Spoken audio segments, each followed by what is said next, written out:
I'm Starla. I'm Mick. And we are Our Family Plays Games. Yeah. And today, we're here to give you a preview of Dune Imperium. Yes. Now, I am so excited about this game. Because, see, I didn't play the first game that was out, back in the 70s. And and it just got a reboot because it's a little bit too long and it just didn't fit what I want to do. But I'm so excited about this Dune Imperium because I love the world of Dune. I read all the books. I'm ready to rock and roll. So, yes, Dune Imperium. I'm ready.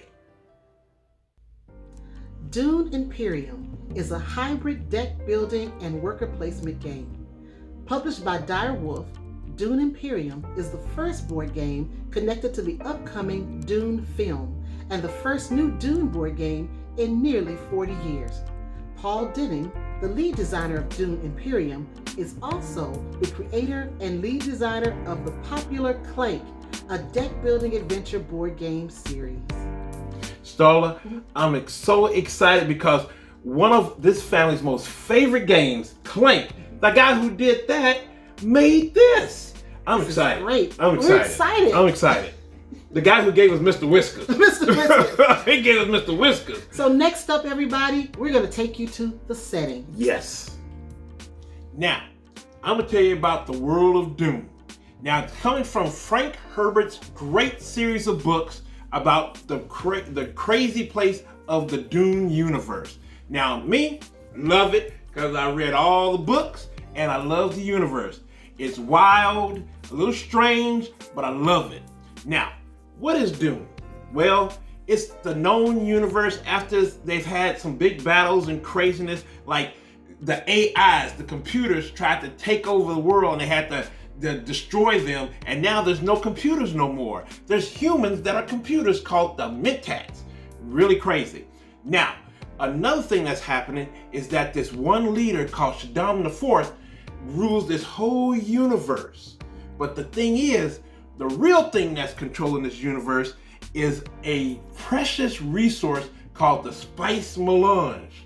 It is so precious that people go to war, go crazy, and do wild things just to control it.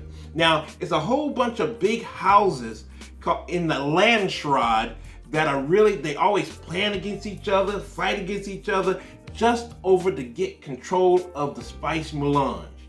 Now, the real crazy thing is that it's on one planet.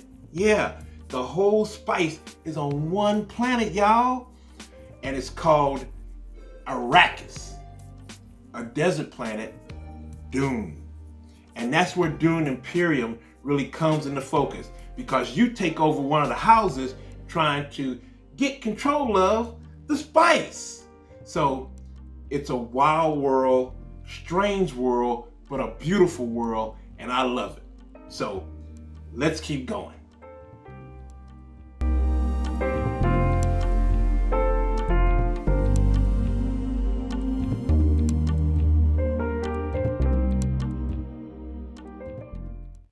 All right, everybody, we are back. Yes. And it is time to show you how to set up a game of Dune Imperium. Now, what you're going to do is that there's different levels of how you set up your game. Now, with a solo and a two-player, it's a little bit of extra setup because you're going to have to add like a rival. You have another house that have a set of cards by itself called the Haggle House. And they have cards where you'll have to bring in a third person to a two-player game, and for a solo, 2 extra people. But that's another thing that you'll do on your own. It has another rule set and all that. We're set up for a 3-player game. So that'll be me, myself, my lovely wife Starla, and Grant. Now, a player gets a whole bunch of components to be able to play in this, in the game. Now, what they'll get first, they'll get a leader. They'll get a leader of one of the houses of the land shroud to be prepared to try to control the spice. Then they'll get a 10 card deck, starting deck, because this is like a deck builder. So they'll get a starting deck and everybody gets the same thing and it helps them out. That's the starting deck. Then they'll get 3 controlling markers because you have an opportunity to control 3 cities and areas on the Dune surface. And that's with the combat. You'll learn about that later. You'll get 1 token of water. Because as they say in the movie, water is life. Yes, it is. Then you'll get 3 agents. And Starla will let you know where you place your agents, because you're going to have 2 to start with, but then that 3rd, Starla will let you know where that goes. You'll also have 2 kind of round markers that you'll use for different places. And then lastly, you'll have 16 cubes to put in different places, and they serve as your troops. But you'll see how that goes too. So then I'll leave it to my lovely wife to tell you where to put all the stuff from your player components. Now in this game, it gives us all the colors that we love to play with. Because I always play green, Mick always plays yellow, Grant plays red, and then there's also a blue option. So we were excited to see that all of the colors that we enjoy were in this game. So in a setup, you're going to place your different troops in different areas to begin the game. So you've got a track here, and on this track, you've got different houses. So the first one is the Freeman track, and everybody places a cube there. You've got the Bene Gesserit track, and every player places a cube there. You've got the Spacing Guild, same thing, and also the Emperor, same thing. Now, Shaddam the Fourth. Yes. Now you have some troops over here in the conflict battle area. So everybody starts off with 3 troops in their garrison. There's also a conflict track, and you get a little marker here, and you'll get a chance to learn more about that as we do the gameplay. But these little markers will help you move up the conflict track.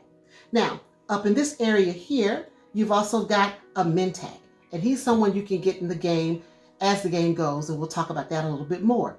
The human computer. Yes. And then there's your extra man that's over here in the Choama, and that person you can get later in the game as well. Well, it's not really a Choama. It's just here on the side that, it's available after you do the Landshard Council, and you go to that sword. It's in the area. He's a sword master. They call him a sword master. They're just waiting there for you to come claim them. And you got to get him, so you have an opportunity to have 3, agents, and then if you get the Mentat, that's 4 agents that you can have to work with in this kind of worker placement game. Right. Yeah. And you also have cards on the board. You've got your conflict cards. This kind of helps you count down the turns in the game. There are 10 of them. You've got 10 rounds.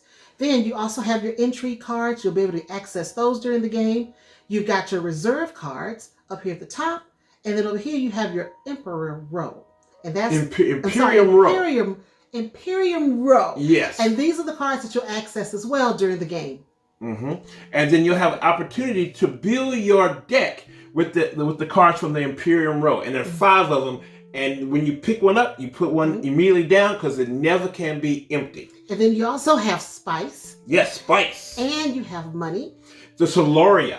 And Solori. Yeah, Solori. Water. Yes. Because you're going to need those things in order to attain the different goals you're trying to reach in this game. So that's what you have on the board. Oh, you forgot one thing. It's the little ally tokens that you have here that you put down. As you move up the track, you'll be able to access one of these ally tokens as well. That is correct. And then one really cool thing is the first player marker, which is a worm from Arrakis, Dune, the desert planet. Yes. Yeah. And that's the first player marker, so that's pretty cool. So that's the setup of the game. You're playing a 3-player game, kind of see how we have everything on this board, and you would want to do the same when you set yours up. Now, there's one little difference when in a 4-player game. Instead of starting at 0 in a 4-player game, you start at 1 point. Everybody will have 1 victory point. So that's pretty cool. Okay, so now, next thing we're going to do is show you how you play the game. Gameplay, yes.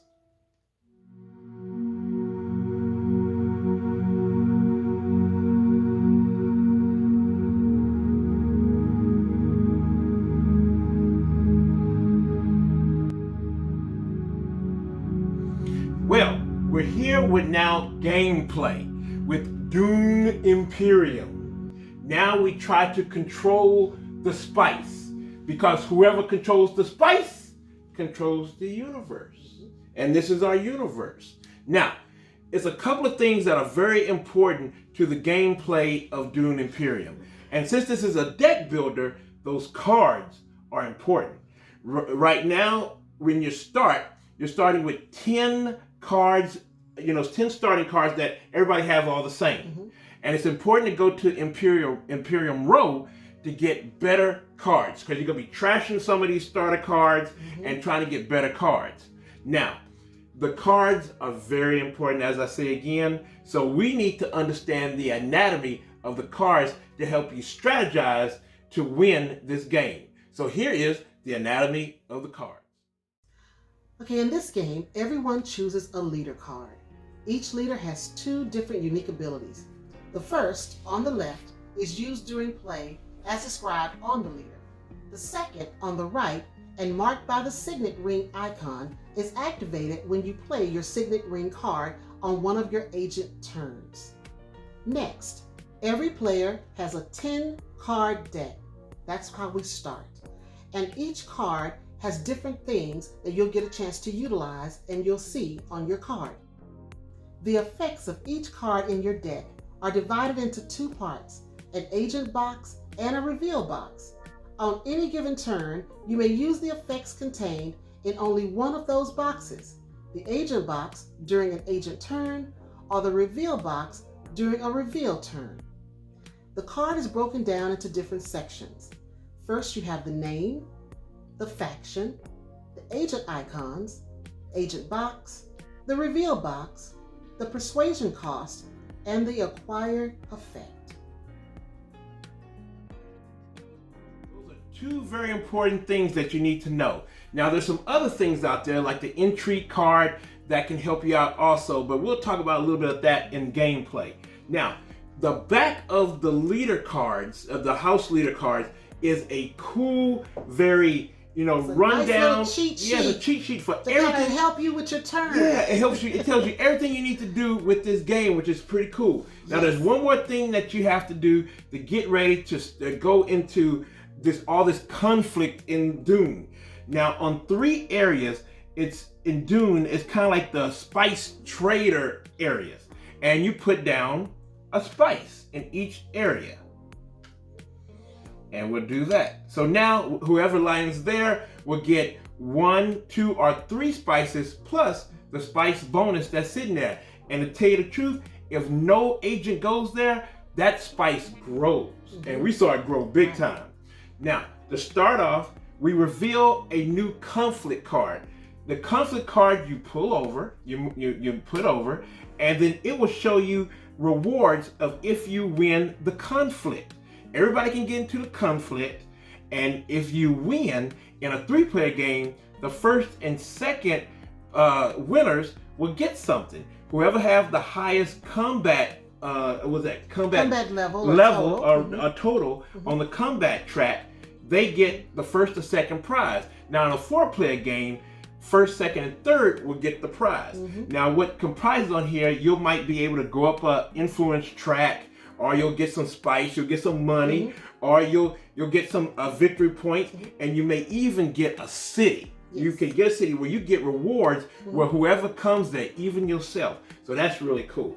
And another thing, this is not only a deck building game, it's also a worker placement game. Yes. So you use the cards from your deck to place your workers. And when you go to different cities or different areas, you've got 2 things here. You've got the cost to be there, and then you've got your reward. So for example, if you go to this area here, which is your spice area, you're going to have a card that has a yellow triangle on it, and you'll have to have 2 waters. And in exchange for that, you'll get the spice over here, and you also get an opportunity to put some troops into combat. Now, when you have troops to go into combat, if you go to an area that gives you a troop, you can either put that troop in your garrison, or you can put it directly in conflict or in the combat area. Combat, yes. They call it the conflict. So you can put it in the conflict area, and then you can put up to 1 to 2 of your garrison troops into the conflict also when you do that action. So that's really cool. So you can really put some people in there. Now, in the intrigue cards give you a chance, give you 3 opportunities to use those things. And we'll talk about that a little bit later. Yes. Now, on a turn, let's talk about how we take a turn. Let's talk about a turn. Now, on a turn, you can do 2 different things. Now, first, you get your 5 cards. Yes. 1, 2, 3, 4, 5, because this is a deck builder. and you kind of look at your cards.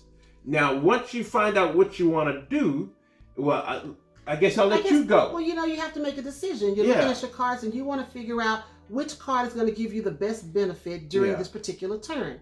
So the first turn, you have a choice. You either want to place a worker somewhere or you want to do a reveal. So you have to make that decision. Yes. So for this particular card that I would like to play, it's the Signet Ring card. Now on my leader card, if I have the Signet Ring card, I get to take an additional card into my hand. And every leader card has a different bonus for when you pull a Signet Ring card. That's right. And so for the Signet Ring card, I have an opportunity to go to 3 different areas. Either the green area here, which is the Landsraad Council. I get to go to the purple area here, which is occupied areas of Dune. Or I get to go to an orange, kind of an orangish yellow triangle area, which is the spice trading areas of Dune. Also, it's the Como, what they call the Como. Yes. It's Como, which are they kind of. I've never been able to say that word good. And if you do the, I think it's shown. And if you do the whole long word in the book, I think it's shown. Yeah, but it's different. It's different words, and it's long and crazy. Now they're kind of like the merchants and the merchants of the Dune universe. And you can also go over here to sell spice, also to secure a contract, which is basically to get some money. Now on my turn, I have those 3 options. And so you need spice in this game, you need water, and you need money. So right now, I think I'm going to go for some spice. So since my card has a triangle on it, I'm going to place it right here, and I'm going to collect the spice here, and then Mika's going to give me an additional spice. Yep. And I'm going to hold on to that until I need it. And then did you do your signet? Oh, I get an additional card. Let me pull another card into my hand. Yeah. Okay. Now, and on my turn, I'm going to do an agent also. And then, I'm going to do a dagger, where I can do a dagger. And I can go to the green area. And since I don't have any money yet, but I need to get some money, but I might not want no money. So I'm going to go here to the halls of oratory, and I can use this persuasion. And what I want to get is persuasion point. And what the persuasion points do is that when I don't have any more agents, or I want to reveal my cards, I can use this persuasion point to other persuasion points in order to get points enough to get some of these cards in the in the Imperium row. So that's pretty cool. And I also get a troop. So I can use a troop and put it in my garrison. So that's a troop in my garrison. So I'll be ready to go fight somebody. So I'll do that. And now each of these cards go into our discard pile. Yeah, it goes into our discard pile. Now, let's show you a reveal. Now, when you do a reveal, you just put all of your cards, and you're going to do the bottom of your cards, the bottom area of your cards, and you put them down. And it shows here that let's say if I had some soldiers here, and Starla had some. Well, one thing I didn't do when I put my person here, I did not put my people into battle. And I'm going to put 2 of them here. You're going to put 2 so of you're them. going to take your guys out. They don't have to be there. You didn't go anywhere for battle, so my guys are going to go there. Well, what if I did? Let's just say that I went. What do you want to say? Okay, let's say you did. Let's just say I went there. You did. Okay. And I got an intrigue card. Okay. Let's just say. I got an intrigue card, and I got another soldier that I put into battle, and I took 2 in there, so I'm kind of like more than for you. Of course. And then I'll put it there. Now, when I do reveal, let's take one out because I'll probably have to use that. Let's see, I use that one, my signet card, and then I put that in my discard. Now, I have these 3 that I have. Now, I have 1, 2, 3 in persuasion points that I can get a card here.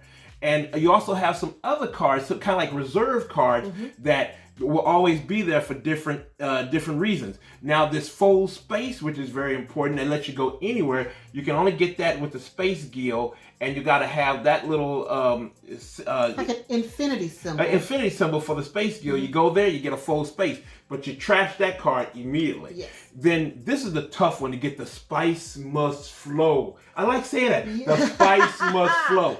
You get that one because that's 9 influence points. That's pretty high to get. It's hard to get yes. 9 But influence once you points. get that, you immediately get 1 victory point, and then whenever it comes up, you get spice.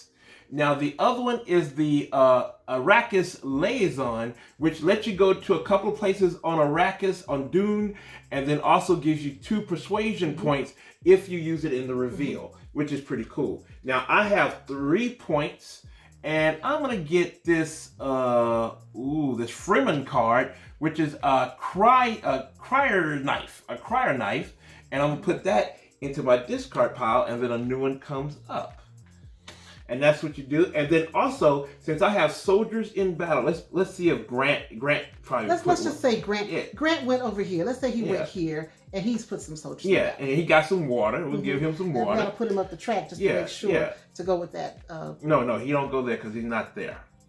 Oh, but see here, he had to have those 2 influences in order to do that. That's right. So we're just putting him in the game. That's right. So let's put him in the game. Now, another thing, if you ever go to one of the faction areas, you get to go up the track. That's right. Yes, you get to go up the track, and if you go far enough, you get a victory point. And if you go way up the track, you'll get a victory point and also an alliance with that faction. Exactly. Now, if someone goes above you and kind of takes the alliance away from you, and you lose that point. Yes. So that's kind of mean. Yes. So that's pretty cool. But now back to my reveal. Now back to my reveal. Since we're in battle, I get a combat marker here. So I get an extra combat point since I have one. And then also with the entry cards, you can use entry cards for 3 different things. And they have them on the cards. It's plot, where you can use during the reveal or during when you put in an agent. And then you also have one for combat that you use during the combat times. And then you have another one for in-game, which you use to help you get in-game points. I'm going to use mine for combat. And that lets me have, I think I use that at the combat area. Yes, so I'm going to take that back. See, we could correct ourselves now. So now I have 2 and I have a combat. So now I do that and I take these into my area. Now, when we go into combat, we look and see what everybody has. Now, for every cube in the combat, you get 2 points. So from here is 2, 4, 6. I got 6, so that goes to 7. Grant has 2, so he goes to 2. And then you, Starla, have 2, 4, so you go 4 points. Yes. Now then I can reveal my combat intrigue card, and I can either retreat up to 3 of my troops from the battle, which I do not want, or I can add 3 more combat points to that. So I'm going to add 3 more. That goes to 10. So I win this combat. So during this round, Mick would take first place. Yes. I would take second place, and Grant wouldn't get anything since there's only 3 of us playing. Yes. And then you put this away. Yeah. Any player has 10 or more victory points on the score track, or if the conflict deck is empty, the endgame is triggered. First, you may play and resolve any in-game intrigue cards you have. Then whoever has the most victory points is declared the winner. In the case of a tie, tiebreakers are, in order, the amount of spice, Solari, water, and garrison troops. Away. Yeah. So hopefully showing you how you place your workers and what you do with your cards, I hope you have a better understanding of how you play Dune. Yes, it's a fun game, and I'm really interested in learning more about this game when it comes out. Yes, I really do want to find out more about it because it's so interesting. Plus, I say that because I'm a lover of the Dune universe. Yes, so, you like the books, you like the movies. Yeah. So, we definitely. I was so cool that you finally looked at the 1984 movie with Sting in it that I love. Now, I say a lot of people don't like that movie, but I like it. Yeah, so I have a chance to see that. So it's really interesting how the movie kind of ties in with the board game. Yes. Can't wait to see the new movie. Yes, I want to see the new movie. Can't wait to see that. I want to see the new movie. But I hope that you guys have got a pretty good idea of how you place your workers and use your cards and how you use the resources in this game. I hope you'll check it out because it is on pre-order right now. Yes. So other than that, this is the game of Dune. But now we're going to go on and talk a little bit more about it in our little next section. That's right. So let's do that. We'll talk a little bit more.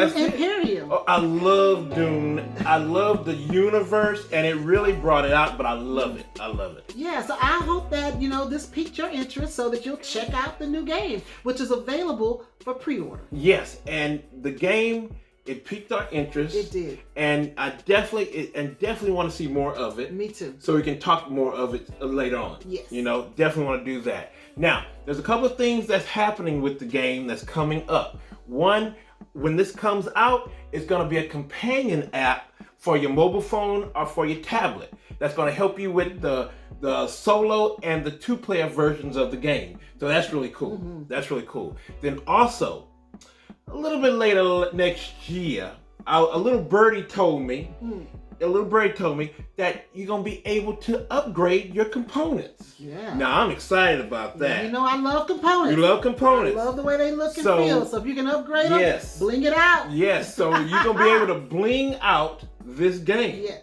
And that's next year. A little birdie told me. Little birdie. Yes. So definitely want to tell you about that. Mm-hmm.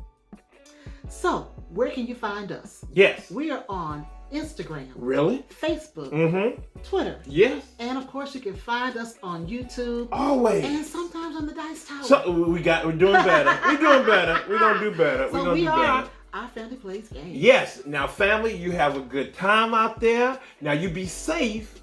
We love you. Keep the comments coming. We love to hear from you guys.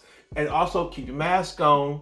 Love you. And don't forget, check out Dune and the new movie. Oh, yeah. Oh, I'm excited about that. The Yes. new film is coming out. Yes. All right, everybody. Bye. Bye-bye.